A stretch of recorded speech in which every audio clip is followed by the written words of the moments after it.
pay 110 rupees. So this 10 rupees is extra cost of me or not? Yes, sir. Isn't it a part of cost of capital or not?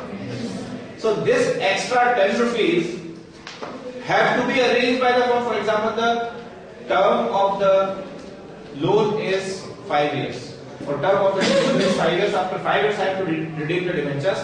2 rupees per debenture extra I have to arrange every year towards the repayment or not. So that is the extra cost of me. So M is the actual value. PV is the redeemable value. Sorry, redeemable value minus par value. M is the redeemable value minus par value divided by number of years. Just now what I have written. 5 is the number of years. 10 rupees is extra to be paid. Means, for example, the debenture is to be paid at 110. The actual face value of the debenture was 100 rupees.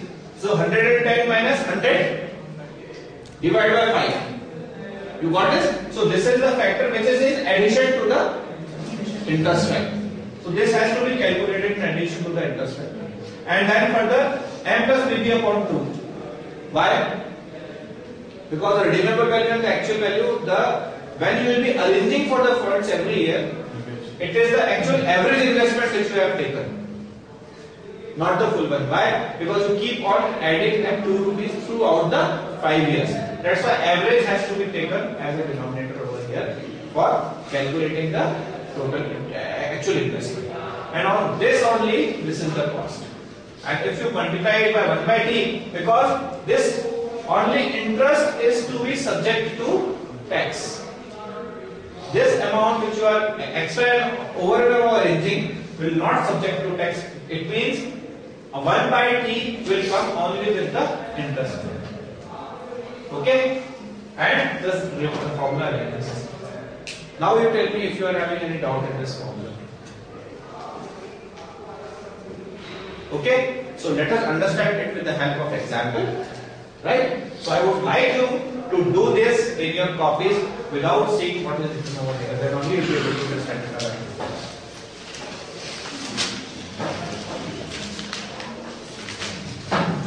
A Limited issued a non-convertible debt of rupees 400 lakhs. Each debt debenture has a face value of 100 rupees and carries a rate of interest of 14%. The interest is payable annually and the debenture is redeemable at a premium of 5% after 10 years. How much is the par value?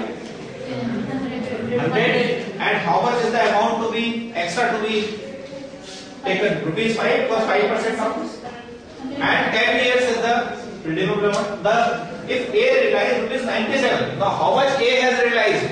A has realized 97. It means rupees 3 he might have paid as a brokerage or whatever, but he has to make good it to 105. This is not 1.9.5. This is 105. Okay.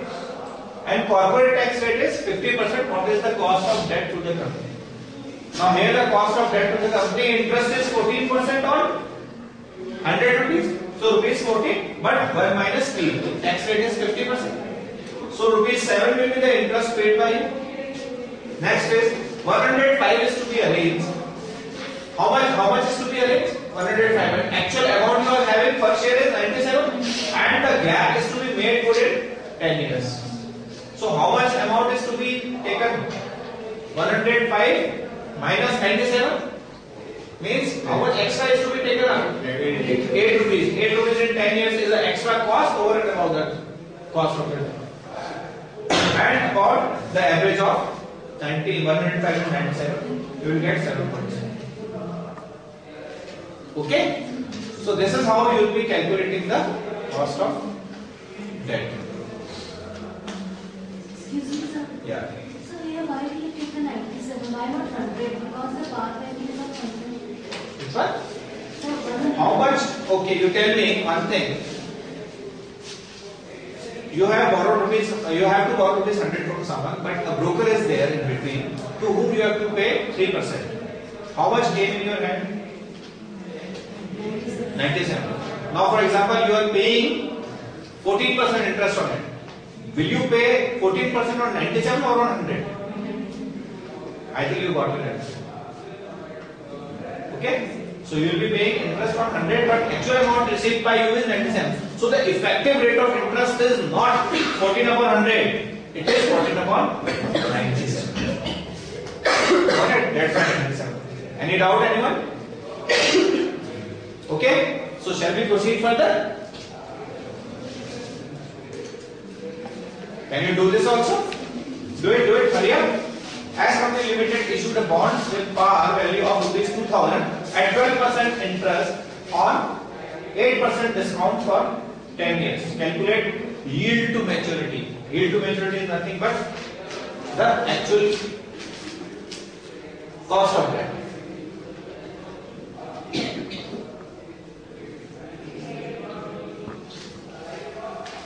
Just write this, you have to just do it at your home, no problem. You can try it afterwards. Par value is there. So here, par value is to be arranged and accordingly the other things. Right? So you can do it yourself. Now I am coming to cost of preference shares. Preferred stock is a hybrid security. Why it is a hybrid security? This is neither the debt nor the equity. Because certain amount fixed you have to pay like debt, but there is no compulsion. Why? Because dividends are paid only if there are profits. So preference shareholders cannot compel you to pay certain amount even if you don't have the profit. So preference shares cannot say like this to you. You getting my point or not? Okay, so that's why it is a hybrid. It's a mix of both the debt and equity. It is in between these.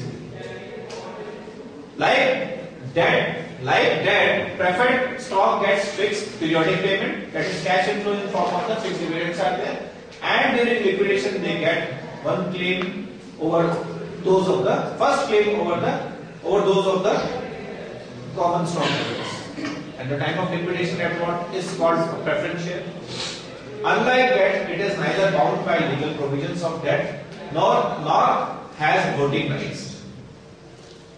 Okay, of equity shares. But if there are participating preference shares, that is an exception to it. To the firm, preferred stock is more risky than the common stock, but less risky than that of the debt. Why? More risky than common stock means you have to pay certain fixed amount to them. But less risky than that means the preference shares holders cannot file a suit against you for the winding up of the company if they don't get anything. If the profits are there, definitely they have to be paid first. And if there are no profits, no dividend. Sir, in case of cumulative preference share, the dividend is accumulated. So, isn't it the case of that they are demanding the dividend afterwards? Of course, they will demand the dividend afterwards.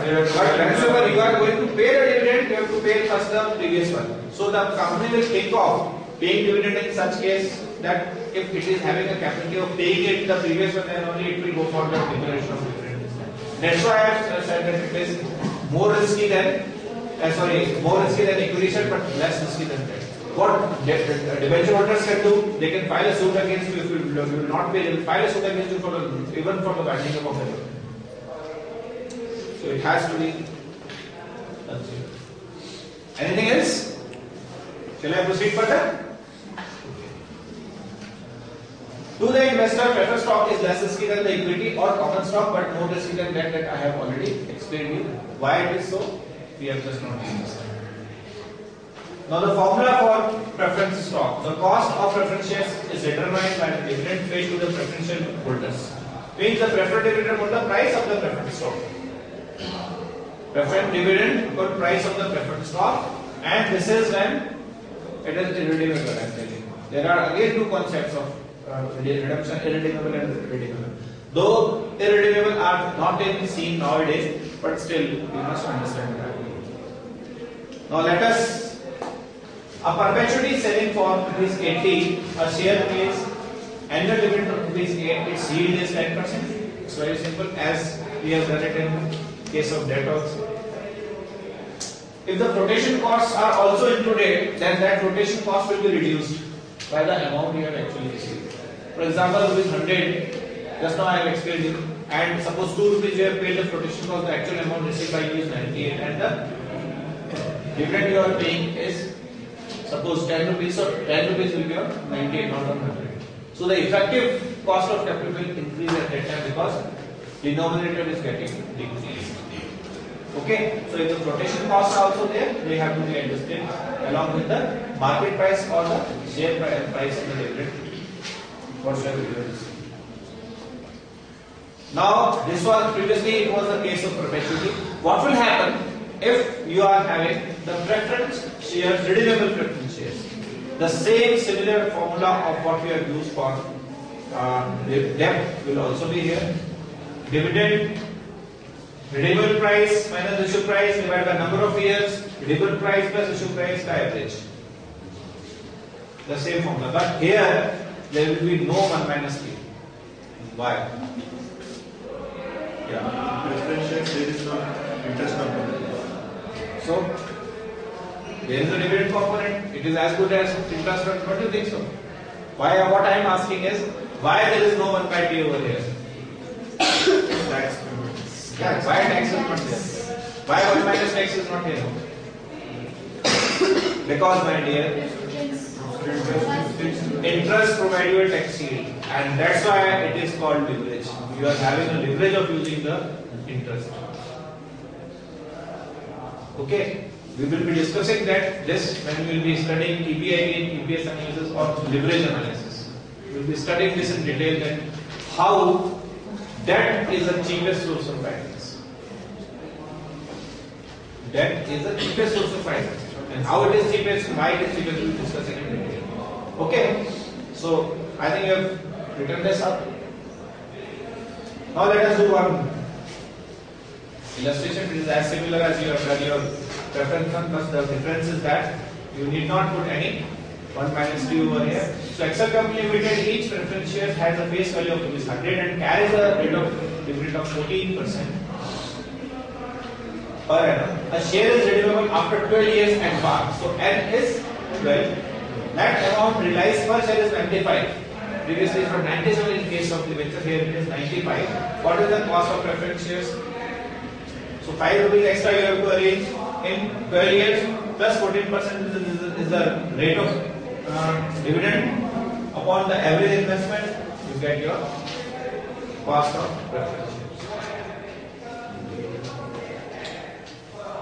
We'll be continuing with the cost of equity tomorrow because today we have understand two costs.